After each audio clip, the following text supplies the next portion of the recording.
بسم الله والحمد لله والصلاة والسلام على رسول الله صلى الله عليه وسلم. يقول الشيخ حافظ بن حكم الجيزاني السعودي الحنبلي السلفي السني رحمه الله في كتابه سلم الوصول لمن أراد منهج الرسول السادس الإيمان بالأقدار حقنا بها ولا تماري. والسادس من الإيمان يعني إيش يعني من أركان الإيمان بقدر جمع قدر إن الله يوصنه وبهونه نقر لا طرو يهون شر يعني ما مننا إرجت مالت ما نيوم نقر الله ساي وصنه يهون نقر إلا منا أي كينان سلز بها بس دي بقدروش إرجت بل ولا تما تتطرطر ولا أول لكناتم بقدر كلام من الناس كفر.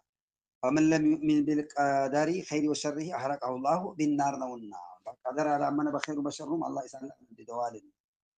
ولذلك قال المصنف بعدما ذكر هذا فكل شيء بقضاء وقدر كل من قرب الله والثاني إن الله فردنا فته والثاني نو والكل هلوم في الكتاب بأم الكتاب بكتاب عنات وانا بلوها المحفوظ مسطر تجروال تزيفوار كما قال جل وكل شيء فعلوا في الزبور وكل صغير وكبير مستطر الله والقضاء دروس يوسناو قدر أهون سيجنينا وكيل بالعكس قدر دروس يوسناو قضاء أهون سيهون جزينا عند جزي سيماتون كل شيء بقضاء وقدر حتى العجز والكيس بلو النبي عليه الصلاة والسلام نقرب الله بفتنا فردنا عجز ديكماتم بلهنتم ممالات قال سواء والكل في الكتاب استقر خير شر وكل شيء فعلوا في الزبور وكل شيء حسيناه كتابا. ولذلك كقدر قميقاج በቀደር ማመንን ያኒ ሚያቀጭ ጭራሽ ሚያሳጣ የሆነ ነገር ገለጸ ሙሰኒፍ ላነው ወላ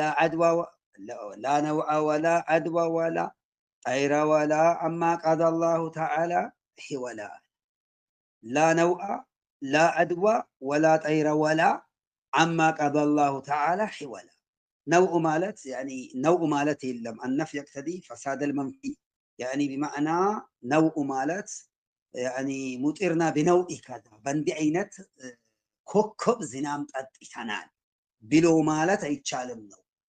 ዝናምን የሚያመጣው አላህ ነው። ይሁን የዘመናችን እነዚህ ሀያቱ አርሳዲል ቢአቲ እነዚህ እንትኖች ሜትሮሎጂስቶች ወይም ደግሞ ቴርሞሜትሮች እነዚህ ያው እንደ ምልክት ነው እንጂ ቀጥታ በዚህ የዝናሙን ክብደቱንም ሰዓቱን አጀስ ደቂቃውን ሁሉ አውቀውታል ማለት አይደለም። አንዳንድ አላህ ባሳያቸው ነገር ምልክቶች ይሰጣቸው ሊሆንም ላይሆንም ይችላል።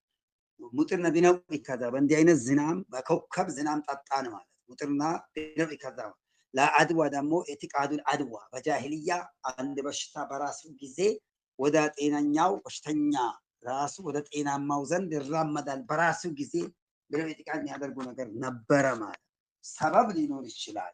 ወላ ጠይራ ያኒ ተጠዩር ገድ ማለት አስሉ አሞራ ቀኝ በኩል ከበረረ ይቀናኛል ወደ ግራ ከበረረ አይቀናኝም ብለው የሚሉት አይነት ነበር። ግን ተማ ለኩል ተሻኡም ገድ ለማለት ሁሉ ይጠቀሙታል።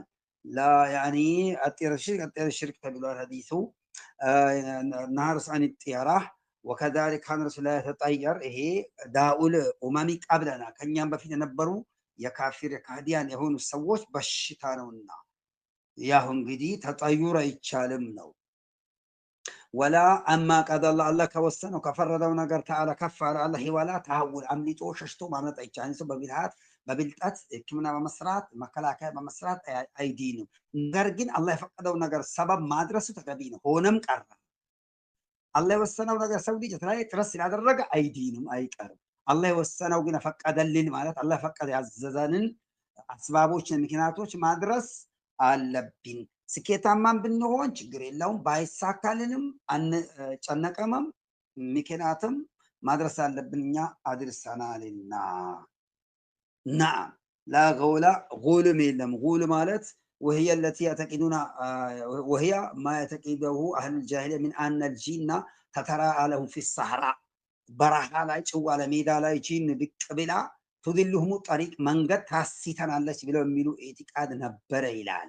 غول مالت ይሄ የለም إذا تغوت الغيلان فاستعيذوا بالله من شرها شيطانو سيقايرو فاستعيذوا يعني بالأذان من شرها شر بأذان تطبقوا لا غول ولكن السهرات يمين حديث አለ غول ማለት በጉል ገድ ማለት የለም ምን አለ ነገር ግን ሰዓሊ የጂን ሳሂሮች አሉ ብሎ ሚሉ አሉ። ለዚህ ሁሉ እንግዲህ إذا تغولت الغيلان فاستعيذوا من شرها بالأذان بأذان እንግዲህ ያው ህፃናቶች ሲወለዱ ጠቅ የሚያደርጉ ኡመስ የምትባላለች ለዚህ ነው አዛን እንዲባልበት የተሸረዐው።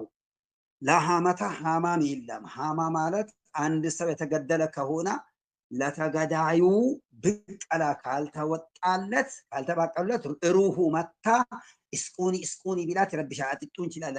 አትረካም አታርፍም። ብቀላ ሲባቀሉለት ትረካለች እና ጸጥ ትላለች። ወቂል ሃማ ማለት የማታ እርግብ አንድ ሰው ሊሞት መታ ትጮኻለች፣ ምልክት ትሰጣለች ብለው የሚሉት ይሄም ነገር የለም። ድሮ በጃሂል የነበረ ገድና መተት ነበር። እስላም ገርስሶታል። ወላ ሰፈር የሚባልም ነገር ሰፈር ማለት ቃል አልቡኻሪ ወዳረቁጥኒ ወልኢማሙ አህመድ ወገይሩ ሚነል ዑለማ የሆነች እባብ ናት። በሆድ ትቀመጣለች፣ ትተላለፋለች፣ ትጋባለች ብለው ኢዕቲቃድ የሚያደርጉት ነገር ነበር። ይሄ የለም። ወይም ሰፈር ማለት አተሻውን ቢሻህሪ ሰፈር በሚባለው ወራት ገድ ማለት ድሮ አንዳንድ አካባቢ እንደ ሀገራችን የበላ የሺሺ በላ ይወርዳል ብሎ በመጨረሻ ሮብ የሺሺ በላ ይወርዳል ብሎ ታህሊል ብለው ሲሊሳ ጊዜ አላህ አላህ አላህ አላህ የሚለውን ከትበው በኮባ ወይም በነገር ከትበው በመድ በብር ከትበው ያን አብሰውት ያጠጡ ነበር። ይሄ ባጢል ነው። بل هو والاعتقاد بشهر سفر خاص نجري متعال بلو مالت هو فعل من أفعال الجاهلية كجاهلية سراء عندنا وكما في الحديث الذي رواه البخاري ومسلم عن ابن عباس رضي الله تعالى عنهما قال كانوا أي أهل الجاهلية يرون العمرة في أشهر الحج من أفجر الفجور في الأرض وكانوا يؤخرون المحرم الذين سماه الله كفرا نسي إنما النسي زيادة في الكفر وكانوا يقولون إذا برأ الدبر وعف الأثر وانسلخ سفر حلت العمرة لمن اعتمر እንግዲህ በሐጅ ወራት ዑምራ መስራት በምድር ገጽ ካለ ወንጀል ሁሉ ትልቁ ነው ብለው ይሉ ነበር ይላል በጃሂልያ። ከዛሊከ ደግሞ ሙሐረምን ወራት ወደ ሰፈር ያዘገዩን ነበር። ሶስቱ ወር ይሄ ዙልቀኢዳ ዙልሂጃ ሙሐረም ሶስቱ ወር በጃሂልያ መዋጋት አይችሉም ነበር በተከታታይ ያው መዋጋት እነሱ የጠማቸው ሲነበሩ በጃሂልያ ይከብዳቸውና አውቆ ወሩን ተሰሩፍ አረጉ ነበር። ሙሐረም ወደ ሰፈር ያንሸራቱና ሰፈርን በሙሐረም ቦታ ያስገቡትና በሰፈር ቦታ ሙሐረምን አረጉ ነበር። ነሲእ ይለዋል አላህ ኢነማ ነሲኡ ዚያደቱ ፊል ኩፍሪ ወዘሉ ቢሂ الذين كفروا ይላል። እንግዲህ ያው በዛ ወራ ምን ነበር ካን የቁሉን ኢዛ ያኒ በረአ ደበር ይሄ ለሐጅ የመጡበት ግመሉ ፈረሱ ወገቡ የተላላጠው የቆሰለው ሲጠገንና ቦታውን ሲገባ ወአፈል አተር ኮቴ ሰው ሐጃጅ ረጋገጠው ሲዳፈን ወንሰለኸ ሰፈር የሚባለው ወር ከወጣ በኋላ حلت العمرة لمن اعتمر عمران የሚሰራ ሰው ሐላል ይሆንለታል ነበር ይላል። ለዚህ ነው ነብዩ አለይሂ ሰላም በዛ በሐጅ ወራት ዑምራ እንዲሰሩ ካንዲሽ 130 ሺህ በላይ የሆኑ ሰሃባዎች ሐጅ ይዞ ያልመጣን በሙሉ ቃሪንም ይሁን በሐጅ ብቻ ይሐርም በዑምራን ብቻ ይሐርም የዑምራን ስራ አፍርሶ ሐጁ ሰርቶ እንዲፈታ ከዛ ሐጅ እንዲሐርም ያዘዟቸው አንዱም ይሄ ነው። ስለዚህ ወላ ሰፈር ማንኛውም ወር ያው በሰፈር የሚወለድ አለ በሙሐረምም ይሞታል። ስለዚህ ዋናው ወሩ ምንም ነገር የለውም። ወሩ ቀናቱ ቦታው የአላህ ትእዛዝ የሚፈጸምበት ብቻ ነው። ስለዚህ አላህ ያላለው ነገር ምን ጊዜም አይሆንም ነው።